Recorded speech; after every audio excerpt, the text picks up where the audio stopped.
at the movies with Tim Sika. Welcome back to the show, Tim Sika. Hi, Kim. I always wanted to follow a story about mushroom gummies. Well, you know what? Ask and you shall receive, my Yeah, friend. yeah, I Yeah, did, and I got it. Yeah. there you go. Hi. Hi, how are you doing? I'm good. Everything is good over here in the at the house. I tell you I had to go see the Minions movie?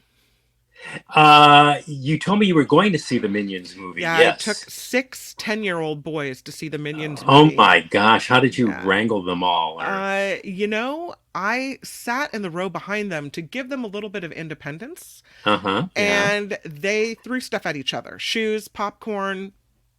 So we, it was a rough movie outing, Tim. I'll just say Yeah. that. Well, that's very brave of you to take six 10-year-old boys Yeah, anywhere. it was a little Yeah. summer fun, you know. Yeah. Yeah. Did they like the movie? Did you like it? I have to tell you that I Yeah. was really not watching it. I have my Oh. Kindle on my phone, and my Uh-huh. Kindle, you already told me it was bad, so I didn't even bother. So it has a black screen with white writing. You can dim it, and I was kind of in a corner, so I Oh, could yeah. read my book while Yeah. no one was looking. So I watched the kids, and then I'd read a couple pages, and then I'd watch the kids, and they seemed to like it though. Yeah, yeah, the Yeah, kids seemed to like it at the screening I saw too. Yeah, yeah, they giggled and they laughed in the right places. And yeah, I just think for adults, we adults have seen a lot more movies than a group of 10-year-old boys. So yeah. we have more to be critical of because we have more movies that we've seen. It's But yeah, true. for kids it's fine. Like I think I said about it, it's not gonna you know, cause the kids to have like a bad experience and be traumatized or anything. It's just Right. lightweight fun for kids. So yeah. Yeah. Okay, I have a question for you.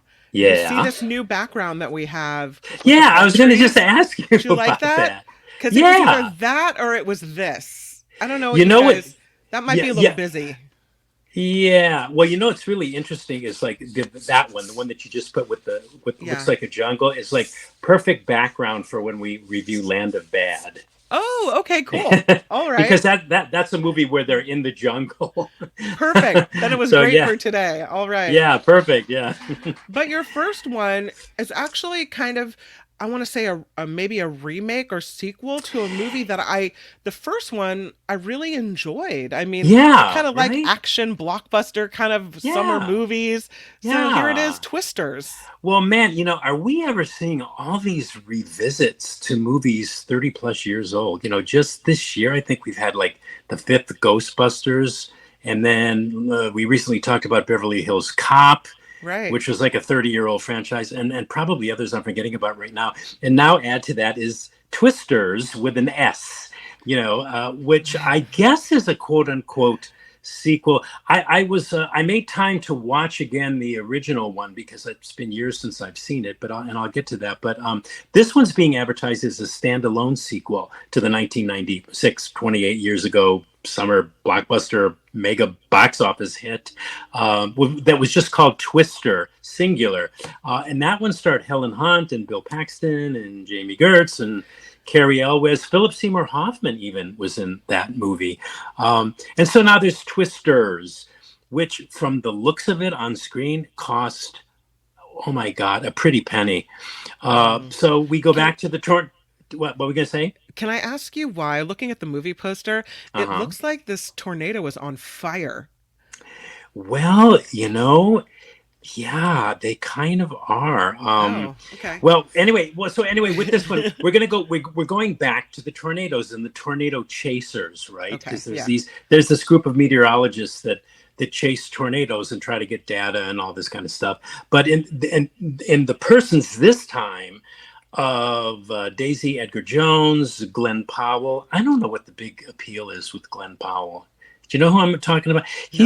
He's considered I mean, did you see the new the Tom Cruise the other 30-year-old sequel that he did, the Top Gun sequel? Did you see that Yeah, I one? did see Well, that. remember Yeah. Glenn Powell was like the smart ass guy. Anyway, he's in everything Oh, these yeah. days. I don't get You know his yeah. face. Yeah. Yeah, I don't get the appeal. I guess women find him really sexy. Anyway, He's anyway, not Anthony not Raymond. bad looking. I see. I think he looks like a geek. Anyway, that's what this movie is. Okay, forget Glenn Powell for a minute. He's actually good. He's a good actor. I just don't get the appeal. But yeah. So this movie is just a bunch of twisters, a series of tornado recreations, really, with slight updates, to make it more contemporary. Like the Glenn Powell Storm Chaser character is a YouTuber, right? He does Oh, all this okay. on YouTube, so that kind of thing. But it's pretty much, oh, it's similar to the original. That's And Glenn. yeah, Yeah. yeah, this is a pure, yeah, Mm-hmm. that's him. Yeah, you think Mm-hmm. he's really good looking, huh? I think he looks like a Oh, geek. he's not bad. Anyway, yeah, yes, here we were both standing in judgment of someone's looks. Really, I should talk, right? Anyway, anyway, so this one is purely entertaining popcorn summer blockbuster fare. Yeah. There is hardly any script. I think the script for the original one, at least in terms of that script, that one was kind of a riff. I don't know if you've ever seen the Howard Hawks movie, 1940 comedy. It's called His Girl Friday. That the original Twister reminded me of His Girl Friday, only with tornadoes, and with Helen Hunt playing the Cary Grant part, Bill Paxton playing the Rosalind Russell part, and Jamie Gertz playing the Ralph Bellamy part. But anyway, Twisters. This one doesn't have any script. The movie was, I think, obviously created first and foremost as a special effects vehicle, right? Right. So there's these stretched out narrative sequences which are only biding their time until the next tornado. And these tornado sequences in this movie, they're just, oh my God, they're super spectacular, especially in IMAX. I saw the film in IMAX, and really it was like being swept away, swept up in a real tornado. They were so, the movie's very formula, and it's not as silly or fun as or lighthearted as the 1966 movie was, the one that you like so much, the one I like so much. But it's good enough. The tornado sequences in this movie, because they've improved over the last 28 years, the special effects technology has like vastly Mm-hmm. escalated. The tornado sequences alone in this movie are worth waiting for, and definitely worth the price of admission. And I think, dollars to donuts will, and no pun intended, they will totally and completely blow you away. In fact, I think they should give the Oscar for special effects to this baby this year. I mean, that's how powerful and brilliant these tornado sequences are. So, Yeah, yeah, but you need a story. I mean, the whole movie can't just yeah, be relied on special effects, right? right. Yeah. I mean, this one kind of borrows the thing where, uh, they have to lure the woman back into the fold because of a bad experience she had, but there's none of the nuance and the fun of the and just the back and forth like comedy banter. This one is like, yeah, yeah, we know you had a bad experience with one of the tornadoes, but we'll want you back, but only you only have to do it for a week. I mean, and that was it. And really, I don't. It was just one. It was just like you're just waiting for the next tornado to hit.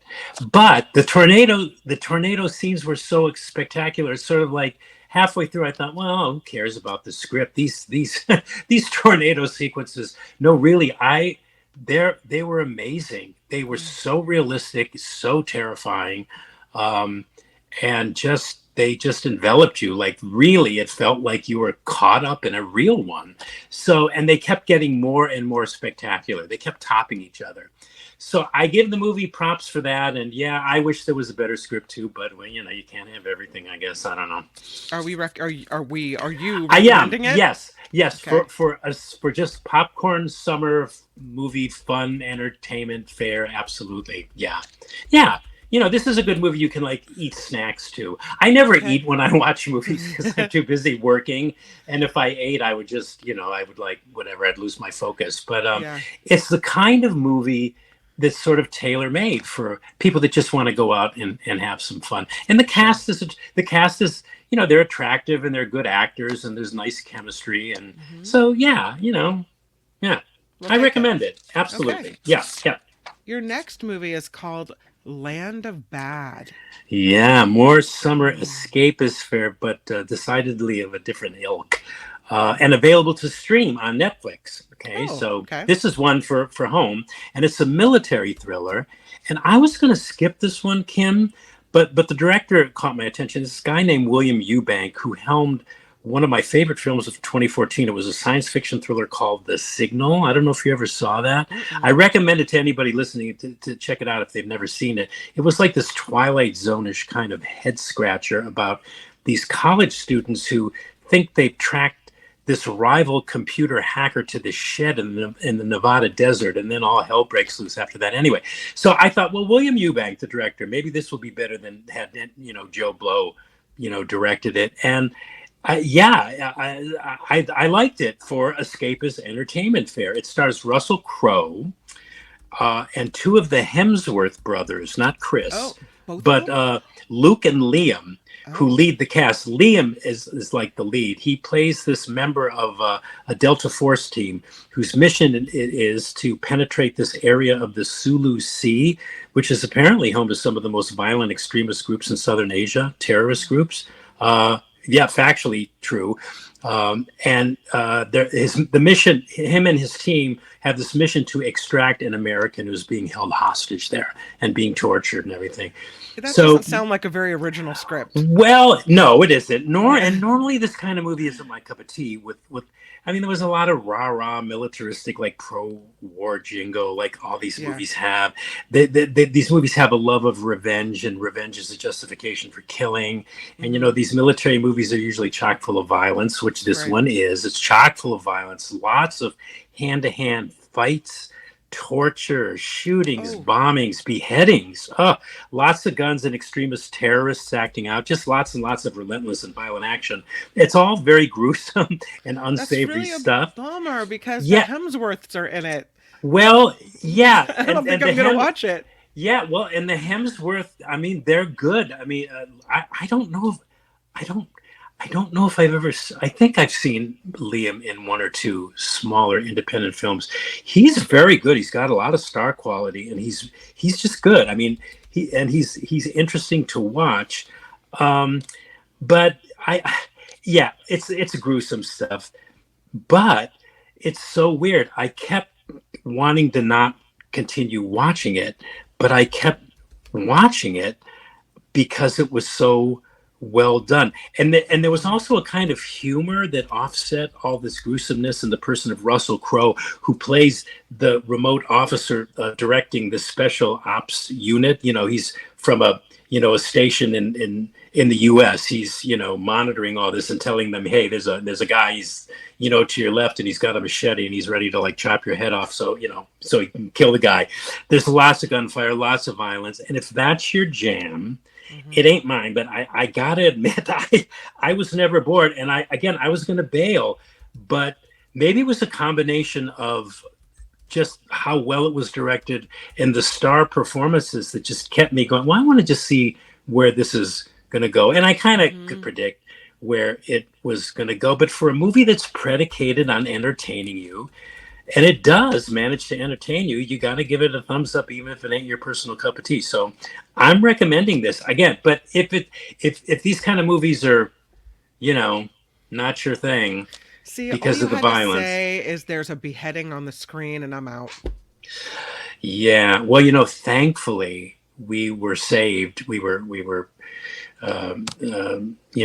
spared from having to watch the beheading of a child. Oh, But anyway, because the Americans saved the day. That's kind of a of spoiler for that. course. For that, but I Don't mean, we after always in the movies? I well, here's the thing. Yeah, but seeing what preceded that was really horrific. It's almost like, Hmm. how the hell did they do this? I mean, they obviously use CGI or something, but Yeah. whack. Oh Hmm. man. So it's got a lot of that stuff in it.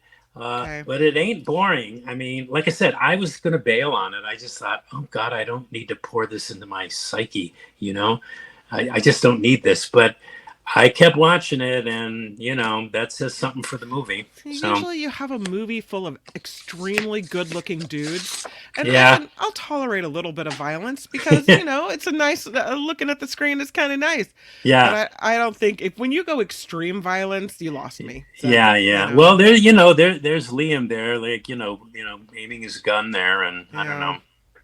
So let's go hey, to. if you want to watch Liam, ladies Then you have to and, deal and with the. gents, yeah, you got to deal with all the other stuff. Yeah. Let's go to this one. This is called Oddity. Yeah, this is a supernatural horror movie, written directed by this Irish director. This is his second movie. His name is Damien McCarthy. He did another movie. I can't remember the name. I hadn't seen it, but they said it was really good. But I didn't get a chance to see it before this one. But this one is about a blind medium and a psychic and a curio shopkeeper woman who is still grieving over the death of her twin sister like a year prior. And odd as it sounds, after all, this movie is called Oddity. There's this wooden mannequin from her personal cabinet of curiosities that becomes crucial to her in her quest to uncover the truth about her sister's murder, right?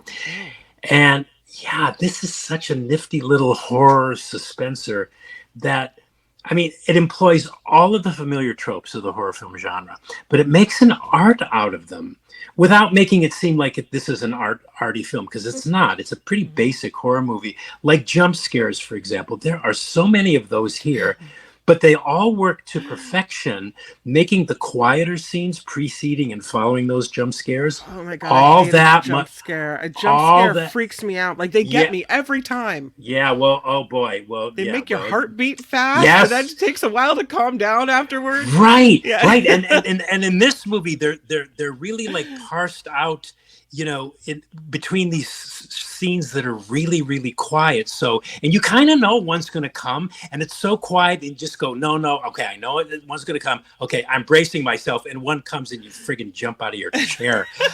Anyway, and like I said, it's a basic kind of a horror movie, but unlike the movie we talked about last week, unlike Long Legs, this one worked, and its build up and its climax were worth the wait. And like Long Legs, this one too was really forcefully directed, but also unlike Long Legs, Oddity didn't have any kind of arty horror movie pretentiousness to it, So it's a really good, effective horror flick with a solid cast of British unknowns, but they're all very fine actors, has superb production design, and it's just very creepy. The mood is creepy. There's some violence in this. Yeah. Oh God. Yeah. Come to think of it. Yeah. There's some violence in this, but when it's all over, I mean, you can't quite shake it. It's that kind of horror movie that sticks in your brain. And Nightmares. What really, you're telling me is it's the stuff of well, nightmares. yeah, I was going to say, don't go see this at like a 9 o'clock showing and then go home and go to bed, because you're going to be dreaming about it. But it's interesting because it's also kind of like, it makes any sane person avoid staying in any unfinished house that they may have bought overnight, right? You never want to do that. You want to wait till the house is all furnished before you move into it. Anyway, so it's all entertainment this week at the movies. No great insights into Okay. the human condition, no great character studies, no profound cosmic themes to ponder. It's all just escapist popcorn fare this week at the movies, which is characteristic of the summer movie season. Okay, And there's something for everybody. I'll recap it. Twisters with an S. You say it's a popcorn summer movie. It's fun, and you recommend it, despite the Yes. lack of a real good story. Yeah. Good tornado sequences, folks. Really good tornado That was sequences. Twisters, right? Yeah. Land of Bad. You Mm. say the Hemsworths are in it. That is a good escapist movie. Gruesome violence, but well done and kept your interest. You recommend it if this kind of thing and violence and stuff and military movies are your jam. Then you're on it. Yes. Okay. Yes. And I'm not sure. Are you recommending Yeah. Oddity? Yes, I am. Yeah. You're Yeah. recommending Oddity. Oh, You said yeah. it's Yeah. creepy and you can't quite shake it, but you're Yeah. recommending it. Oh, yeah. Yeah. No, it's a good horror movie. And, I, just, yeah. I mean, I've seen almost just about every horror movie ever made. And this one, like I said, what I like about it is it uses all of the things that people go to horror movies for, but Right. it makes them fresh. And yeah, I mean, and even though that there's going to be a jump scare that's going to make you freak, even though and it's being telegraphed, and you're going, okay, all right, okay. You take a couple of deep breaths and you think, okay, I'm ready for this, and then it happens, and you're triply freaked out anyway. So Oh my goodness. yeah. Anything streaming? Are you watching any shows or anything like that? You know what I'm finally catching up on? Oh God, you're gonna laugh at me, but I'm finally catching up on Grace and Frankie. I really enjoyed that. It's weird because that show feels a little, I don't know if it feels contrived or it feels more like a play. There's something about it that Yeah, well, yeah. You know what? I'm into the second season now. I'm trying to like mhm, it. There's only I think there's 7 seasons. It was a big hit, and yeah, I find that it's sort of like going along a certain way, and then all of a sudden it shifts gears, and they like something else happens, and you're going, oh, this is a whole new story thing. Where's this going to go? I don't know. Yeah, I don't know. I'm enjoying it. I think Lily Tomlin is a scream. She's so funny. I yeah, mean, she's hilarious. I mean, she just everything the character, but all these things that she just sort of like, Mhm. spouts off and stuff, the lines and stuff. She's so funny, and I love Jane Fonda. I mean, Jane Fonda is a goddess to me. So yeah, I'm enjoying it. And Martin Sheen and what's his name who plays the Saul, his uh, his husband, Oh the one that God, I was married to forget. Lily Tom. Yeah, Yeah, they're all good. yeah, It's a good they're show though. all It's good. It's a good enjoyable. show. Yeah. So anyway, that was a long answer to your question. Am I Yeah. watching anything? Are you seeing anything? Anything good? So every summer, my daughter Julia and I, who will be 15 at the end of this month, we No, I know. no. Yeah, I remember I chatted with her once. She yeah. was on KGO, and I think she was like 8 or 9 then. You know how many Mhm. years ago that was then? Oh Long my time God. ago. Yeah. Yeah. So Yeah. every summer we pick a series to watch and I Ah. let her stay up late. Uh-huh. Last year we watched The Summer I Turned Pretty and I Oh think yeah. we watched Gilmore Girls. And Uh-huh. this summer she has selected Percy Jackson on Disney Plus, which is kind of this story about a teenage boy who's always felt a little different and Mm. then realizes that his mother tells him that he is actually half god, half human. And the half Yeah. gods, half humans are not safe in the world. And the story goes on from there. Okay, so that's a series now. I've It's a seen a series, couple of the yeah. movies. Yeah, the Percy It was Jackson movies. first books, right? And now it's a Right, right, series, right, yeah. right, right, right. Hmm. Yeah, yeah, yeah. You're right about that. Yeah, Yeah, yeah. yeah. So So you're that's what we're watching that watching. now. I'm only one episode in, but I'm already hooked. Oh, okay. So Well, yeah, that's I'll add that to the laundry list of things I probably should be watching. I'll let you know how it goes. Tim Has Julia Sika. Oh has yeah, go Julia ahead. seen? I know we got to go, but has Julia No, seen the Pixar, um, the one you took your son to? no, she hasn't seen it. Yo, no, she hasn't Yeah. seen it yet. She Oh, went to okay. I'm just see the Minions with a friend, but she hasn't okay. seen the what is it, Inside Out 2? She Yeah, hasn't seen that Inside yet. Out too. Yeah, Yeah. yeah, But yeah. she Okay, I should. I didn't mean keep to interrupt. telling her it's the movie for her, but she's Yeah, like, "Oh, mom, yeah, whatever." Yeah. I don't want to talk okay, about, you know, yeah, stuff about, yeah. Right. my Yeah, body changing and my hormones. yeah. Well, who can Yeah. blame her? Yeah. Yeah. Tim Sika, have a great weekend. You too, Kim, and I will talk to you next week. We are at the movies with Tim Sika. Thanks, Tim, for being here. And every week you will see Tim Sika on this show, bringing you the best movie reviews.